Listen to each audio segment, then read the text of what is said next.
Welcome to this concert by CityMusic Cleveland. Two Face, One Spirit. Two sets of manuscripts are preserved for their traditions, Jewish and Muslim, but only with the help of people of other faiths. The music that we have on this concert was chosen to represent both of those. And we really hope you stay with us through the intermission because we have a good discussion of the music by the performers themselves. Thank you for joining us today. Enjoy the show.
Welcome to this intermission of the CityMusic Cleveland concert, Two Face, One Spirit.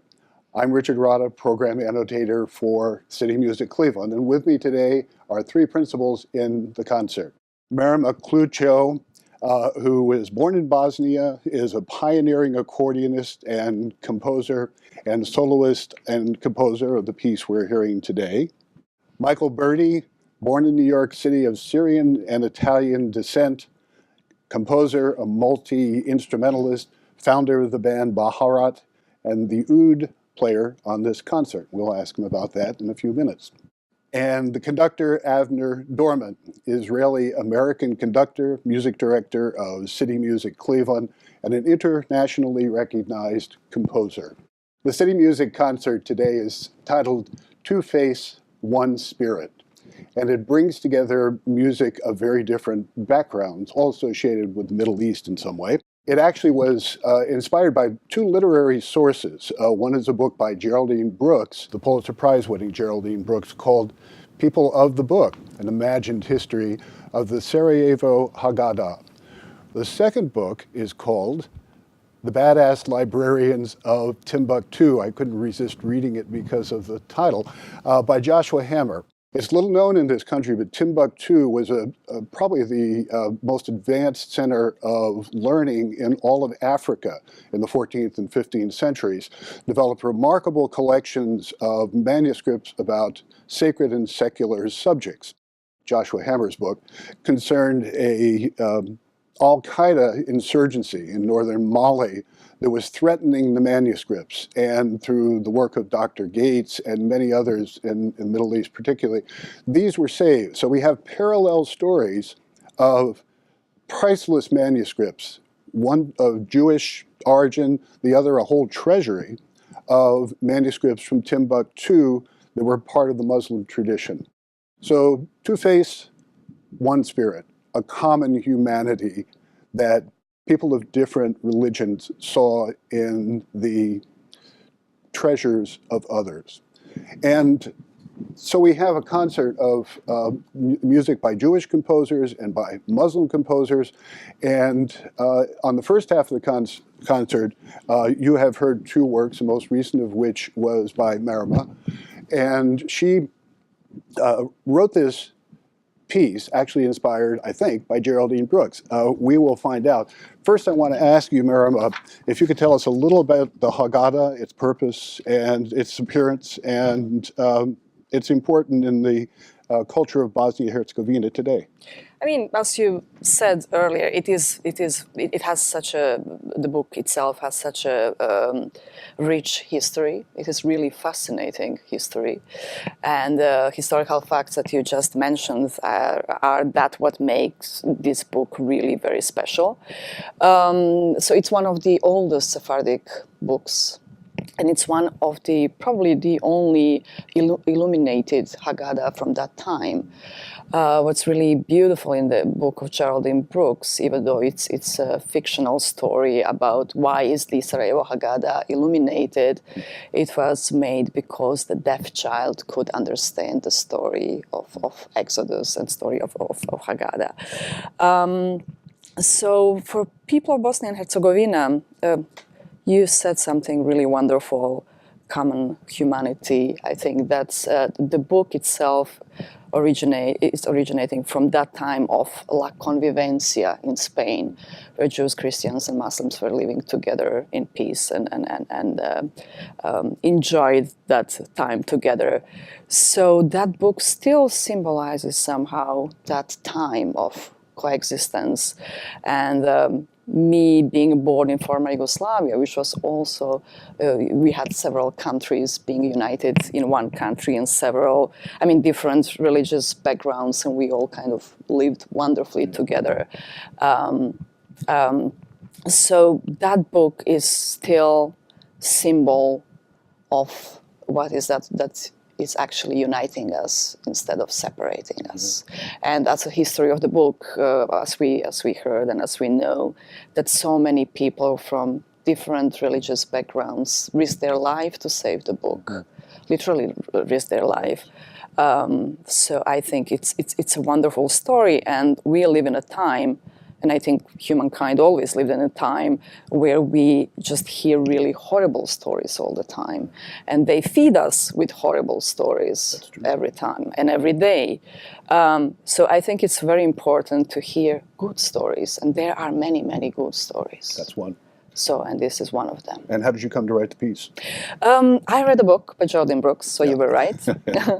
And I was really fascinated with, of course, we know something about the book historically, but not that much. But then the way she went into the fantasy world of the book, traveling through different countries, I was wondering how would it be if the book was a musician, for example, or a person, and then when it travels through different countries, what would be the story that book will tell, or the person will tell, or what were the musical influences that you would hear through, this long period of existence.